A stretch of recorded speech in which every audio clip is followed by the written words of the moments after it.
কমিশনের ব্যাপার, ওরা নিজেদের কমিশন পাওয়ার জন্যই নিয়ে দেয়। কোন বাস যাবে কি যাবে আমরা জানি না। এই দেখুন না, দেখতে দেখতে ব্লগ রেডি করতে করতে আবার 10টা দিন পেরিয়ে গেল। যাকে গুড মর্নিং, সবাই কেমন আছেন? আশা করি আপনারা সকলে খুব ভালো আছেন। ওয়েলকাম ব্যাক টু বর্ণ সুইমিং চ্যানেল।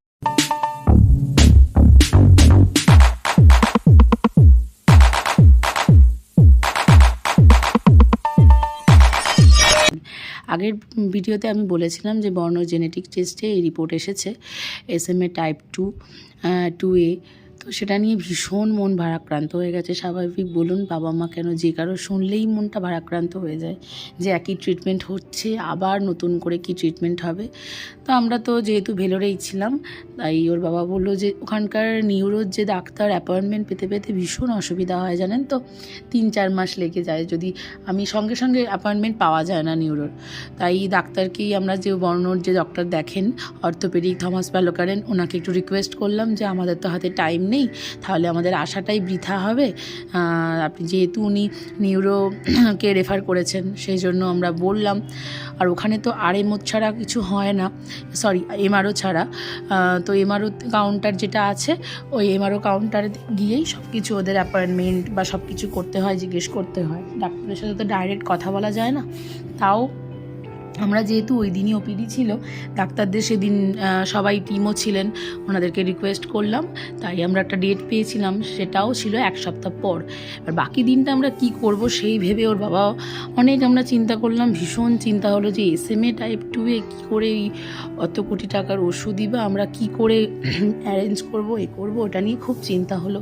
আমি তো ভীষণভাবে সেই গুগল সার্চ করতে শুরু করে দিয়েছিলাম, অনেক কিছু, মানে ভীষণ চিন্তার পড়ে গেছিলাম। যাই হোক, ওর বাবা তাই ঠিক করলো যে চলো তাহলে আমরা সেকেন্ড ওপিনিয়ন নিই। এই রিপোর্টটা তো আমাদের হাতে আছে। অ্যাকচুয়ালি ভেলোরে না রিপোর্ট দেয় না ওরা, মানে যেহেতু বর্ণ ট্রিটমেন্ট পুরোপুরি কোনো কমপ্লিট হয়নি, ওরা ট্রিটমেন্ট কমপ্লিট হলে তারপরই দেয়। তাই আমরা সকাল সকাল বেরিয়ে পড়েছিলাম যে চলো ব্যাঙ্গালোরে গিয়ে একটা অন্য ডাক্তারের কাছে আমরা ওপিনিয়ন নেব। তাই আমরা বেরিয়ে পড়েছিলাম মণিপালের উদ্দেশ্যে। সকাল সকাল একদম মানে ওই ভোরের দিকেই উঠেছিলাম। একদম ভোরের ট্রেন ছিল, বলতে সকাল ভোর নয়, 6:30 নাগাদ করে ট্রেন ছিল, আর অ্যাপয়েন্টমেন্ট ছিল দুপুরবেলা। তাই মোটামুটি 3-4 ঘন্টার মধ্যে পৌঁছে যাওয়ার কথা।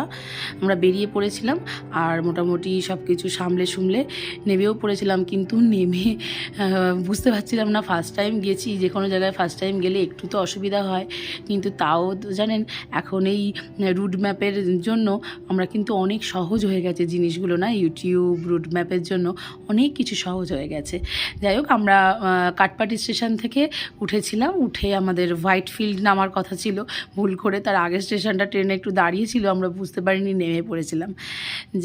তারপরে আবার উঠে পড়লাম কোনোভাবে। ওর বাবাই বললো যে এটা তো হোয়াইটফিল্ড নয়। উঠে ওখান থেকে, যে জানি না যে ওখান থেকে বাস স্ট্যান্ড কতটা দূরে, আমরা তাই ভুলবশতই অন্য দিকে চলে গেছিলাম। তারপর অগত্যা কী করব না, আবার অটো করে আমরা গেছিলাম। গিয়ে অটোওয়ালা বললো যে কে বলছে 400 টাকা নেবে, কে বলছে 200 টাকা নেবে। অটোওয়ালার না ওখানে মানে নতুন লোক দেখলে ভীষণভাবে চার্জ করে। যাই হোক, এই যে বাসগুলো, এই বাসগুলোর মধ্যে করেই যাব, কিন্তু কোন বাস যাবে কি যাবে আমরা জানি না, সেই ভেবেই অনেকক্ষণ ধরে ওয়েট করছি।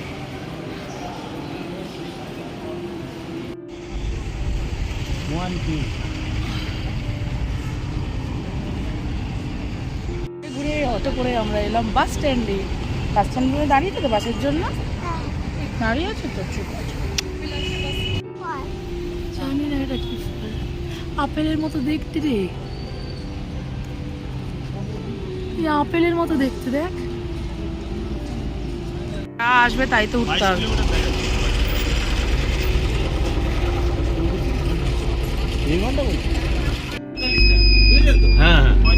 আমরা উঠলাম হোয়াইটফিল্ড থেকে AC বাসে, যার ভাড়া হলো 45 টাকা করে পার পার্সন। বসেছি, বর্ণর টিকিট লাগেনি, হলো না, লাগবে না, আমাদের 45 রুপিস। কোন বাজে 12টা, হ্যাঁ এখন বাজে 12টা। ডাক্তারের কাছে অ্যাপয়েন্টমেন্ট আছে 1:30টা, মোটামুটি পৌঁছে যাওয়া যাবে। নেমে পড়েছি, পৌঁছে গেছি একদম মণিপাল হসপিটালের সামনে। অনেকটা খুঁজে খুঁজেই দেখে দেখে আসতে হলো। ঝাঁ চকচকে জায়গা, যেরকম হয় এমনিও ব্যাঙ্গালোর খুব সুন্দর পরিষ্কার পরিচ্ছন্ন শহর। এসে বর্ণকে না বড় হচ্ছে তো ক্যারি করা খুব কষ্ট হচ্ছে দিনে দিনে, যেন যখন যেখানে পাচ্ছি একটু বসিয়ে দিচ্ছি, খুব কষ্ট হচ্ছে। না হলে জানি না আগামী দিনগুলোয় কি হবে, কি হতে চলেছে। ছেলেটাকে সবসময় বলি নিজের পায়ে হাঁটো, নিজের পায়ে হাঁটো। যাই হোক, এই যে চেম্বারে ঢুকে পড়েছিল, মানে তাড়াতাড়ি হয়ে গেছে। ভেলোরে জানেন খুব দেরি হয়, কিন্তু এখানে এসে দেখলাম যে খুব ইজি। অবশ্য এখানের পেশেন্ট কম, ভেলোরে পেশেন্ট প্রচুর। বাপাটা সোজা করো, সোজা করে ফেলো পাতাটা সোজা করে ফেলো। বাপায়ের পাতাটা সোজা করে ফেলতে বলেছি, কথা কানে যাচ্ছে না তো? ঠিক আছে, যা। এই জন্যই বাবাকে এটা বলেছিল গিফট কি ইন ফিউচারে। মাম্মা ঠিক করো না।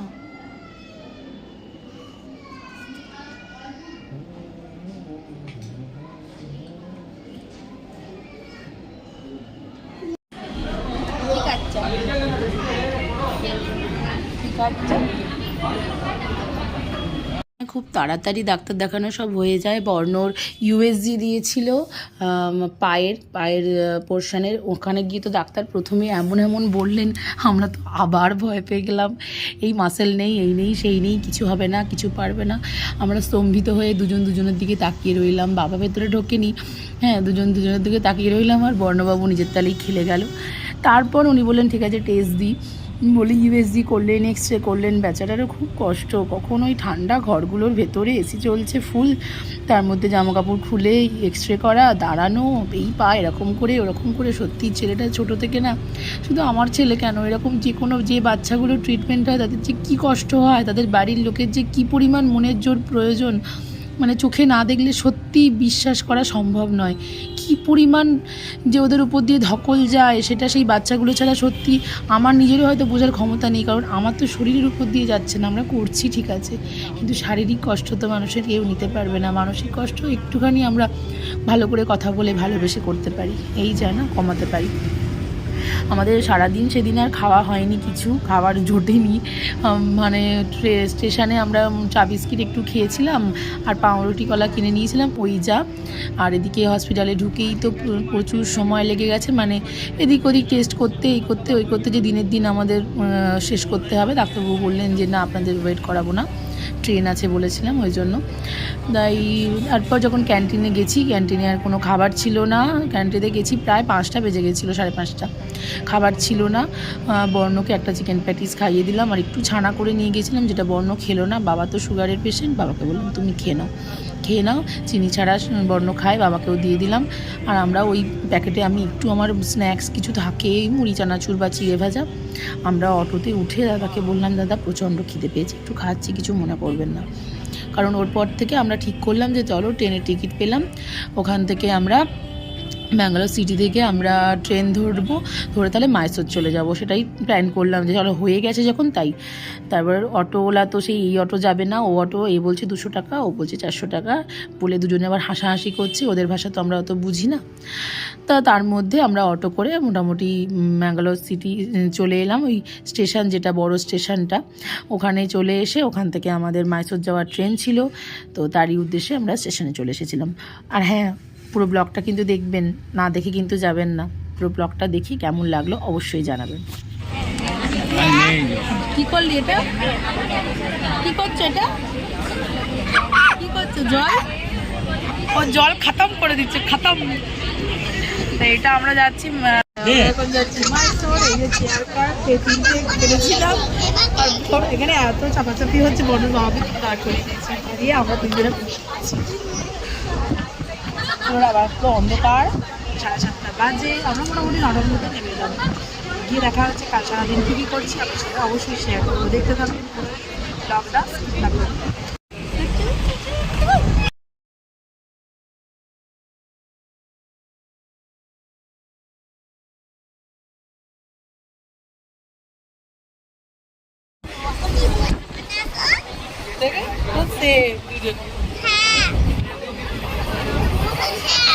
দাদুর নাতি, আমার নাতি, দাদুর নাতি।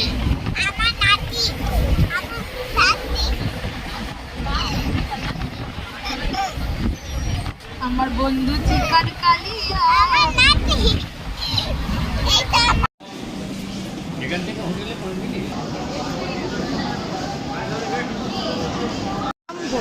ট্রেন এখন 15 মিনিট আগে চলে এসেছে, 8:45, 9টার জায়গায় গিয়ে হোটেল খোঁজা আছে।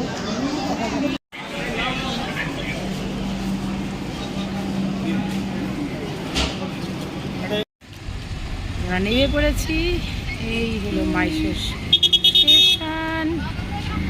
এই যে আমার পাপা, আর ওই যে বর্ণবাবু।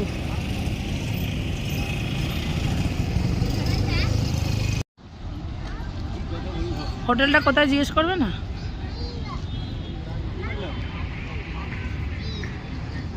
একটা গুরুত্বপূর্ণ ইনফরমেশন আপনাদের দিই, যে কোনো জায়গায় বাইরে গেলেই কিন্তু অটোওয়ালারা ভীষণভাবে টানাটানি করে, যেটা আমরা কাঠপাটিতে গেলেও হয়, আর মাইসোরে গিয়েও একই পরিস্থিতির সম্মুখীন হয়েছি। আমরা হোটেল আগে থেকেই বুক করেছিলাম অনলাইন দেখে। দেখুন, খুব বেশি দামের হোটেল আমরা করিনি, মোটামুটি 1500 টাকার ভেতরই একটা হোটেল আমরা বুক করেছিলাম। তো নেমে যখন অটোওয়ালাদের বললাম যে আমরা এই হোটেলে যাব, শুনেই ওরা দেখছি না ওই হোটেলে যাবেন না, ওই হোটেলে যাবেন না, ওখানে সব বাইরে সব ড্রিঙ্কসের দোকান আছে, মদের দোকান আছে, ওখানে যাবেন না, ওখানে ভালো না, মেয়েদের নিয়ে থাকা ভালো না। আমি তো ভীষণভাবে ভয় পেয়ে গেলাম। আমি বললাম কেন, ফ্যামিলি আমরা থাকতে পারবো না? না, আপনারা থাকতে পারবেন না, এসব বললো অনেক কিছু বলে টোলে। তখন বলছে চলুন আমরা দেখিয়ে দিচ্ছি।